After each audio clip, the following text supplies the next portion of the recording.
Welcome everyone to the podcast. Thank you so much as always for joining me and tuning in to see what's new, what's in store. Now this week I'm talking about something that Spirit brought forward, and it's kind of like tough love from Spirit, and they mean it in the most nurturing way, and that's what I really want to emphasize. And I say tough love because so often their messages are like loving and all is well and trust and stuff, but sometimes they also need to come in and be like, hey, think about it from this perspective, right? And kind of like call us out a little bit. And this isn't a podcast to anybody in particular. It's not that. It's more perspective. And this is what I was talking about before. I mentioned it in the June energy update, where Spirit was talking about our perspective really is now dictating the reality we live in so much more than we ever realized before. And the onus is on us in many ways. And, you know, when they explain it that way, I really understand what they're getting at. And so I want to share what they're talking about this week.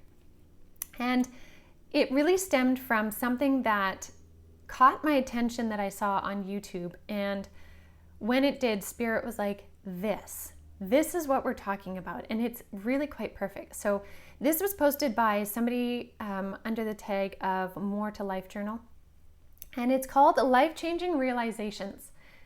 And these were 5 specific points that are really something for us to ponder, because when we master the concept of the point is when we allow ourselves this freedom that Spirit keeps talking about, freedom, and freedom is here for us to really take.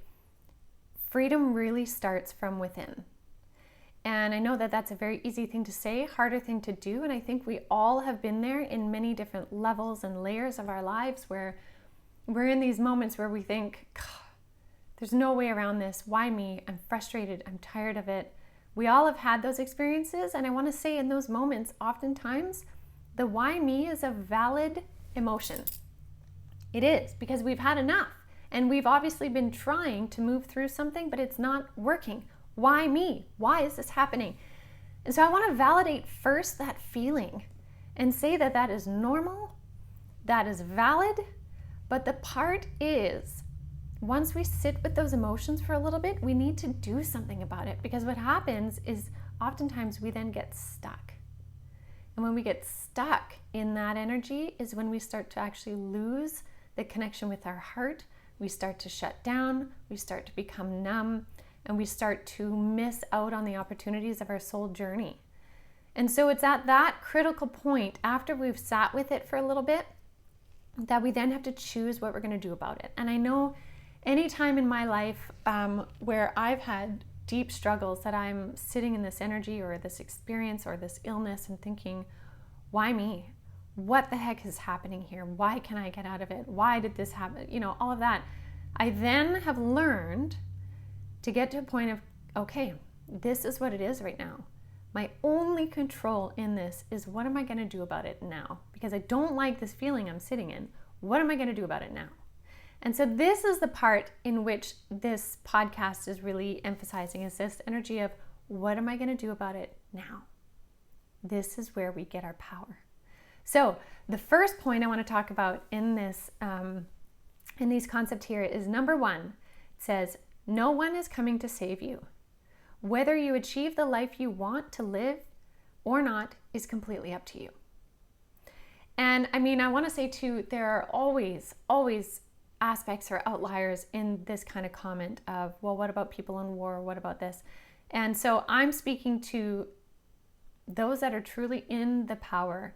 And again, we can debate that too. So I hope you understand the general essence that I'm bringing this through. In a sense that the universe always is telling us, Spirit is always telling us that life is about co-creation. And when we become too dependent on somebody or too dependent on Spirit to fix it, is usually a time in which we need to act and do something different. If everything that we've been doing is no longer working, it requires us to do something different. And what is that difference? That is for something that only you can decide. And so it's that concept of like, No one is going to save you in the very depths of your emotions. You need to save you. And oftentimes when we first begin to take those steps of saving self, of like in that moment when all feels lost and you're like, okay, what can I do about it? Well, I can get up right now. I can put on very warm clothes that will make me feel comfort. And I can get a glass of water because I at least need to start there. And that might seem like the smallest step, but it is you beginning the energetics of saving yourself. That's what's important. And so it doesn't mean spirit isn't there wanting to help you and there aren't people there wanting to help you, but the most important person in your life that you need to connect deeply with, find safety in, form a relationship with is yourself, which is crazy to think, but at the same time, it makes sense. Whether you achieve the life you want to live or not is up to you, and it is up to what you choose to do about it. And there are times where we're in a karmic lesson where we keep trying and trying and trying to do something and the universe keeps rerouting us. Sometimes it's because we haven't learned all the pieces in the karmic lesson yet. And so we have to keep trying another angle, another perspective, another, it's like inventors. It takes, for one invention to actually succeed, it takes 100 tries. That's a beautiful example of moving through karmic soul lessons, is continuing to try until the alignments come together and we're able to succeed in something. So that's something to consider, point 1. Point number 2, what you are not changing, you are then choosing. And this one I think is one that hits really deep. And if we are in a victim mindset, I've definitely been there myself. If someone would say this to me in that moment, what you're not changing, you're choosing, I would say, well, there's no way I would choose this. There's no way I would choose this, right? And it's in those moments where, again, we can recognize that maybe there's a cycle that hasn't yet finished. And maybe that in that energy, we can then be like, okay, well, it's not changing. I've done everything I physically can. Maybe I need to look into this energetically, spiritually, holistically, whatever that may be. Maybe I need to do an Akashic record and see, is there a karmic pattern that has led me to this? Is there something I can do, right? It's not always just the physical doing of the thing you're wanting to achieve, but sometimes we need to actually respond to something outside of it, which actually has a direct impact in it or to it. And so again, what you're not changing, you're choosing.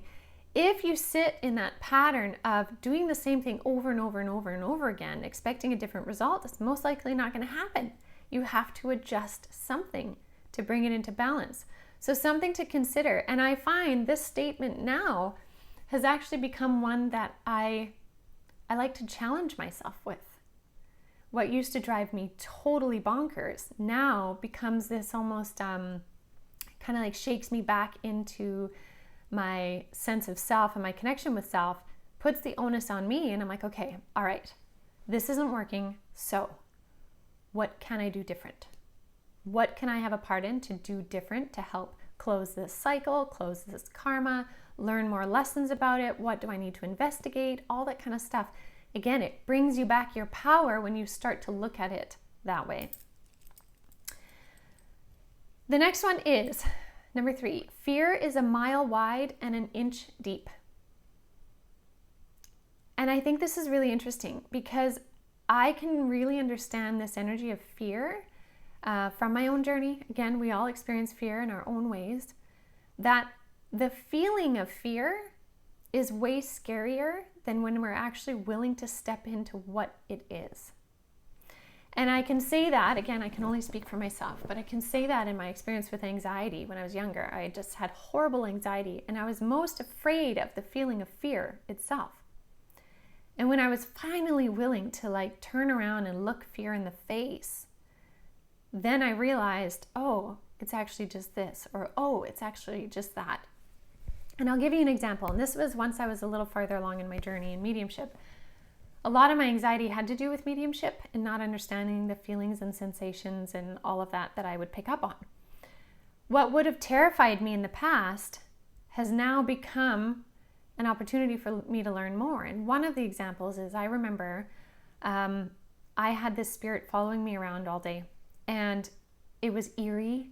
It was like really creepy. I would catch it out of the corner of my eye as well, and it looked kind of like this big sort of hairy werewolf type spirity energy, and I was like, oh, I don't like this. And when it would come around, it just was like creepy movie, kind of eerie. Back in the day, that would have terrified me. Like, I'm talking sheer terror. Now I can recognize that feeling of fear, because it brought on a feeling of fear, but I can be like, instead of me running from this feeling all day, I'm going to turn around and look into it. And it took me a couple tries, because a couple times I would catch it and be like, I know you're there, and it would disappear. And so finally I was able to kind of like catch it in a frequency, and I was like, I know you're there. What do you want? I see you right now. You're following me. What is it you need? And like, that would have been so scary before. But I realized diving into it and looking at it, the energy of this being, which looked like this hairy monster, then dissipated into the energy of a woman who'd passed over but was lost. And her energy, her frenetic energy of feeling lost, showed itself to my mind in that of a hairy monster. And so once she was able to settle her energy for a moment by connecting with me, she was able to tell me that she was terrified and she didn't know where she was. And so I helped her cross over, and she turned into this beautiful white energetic being, and she was so grateful, and she crossed over, and all was well.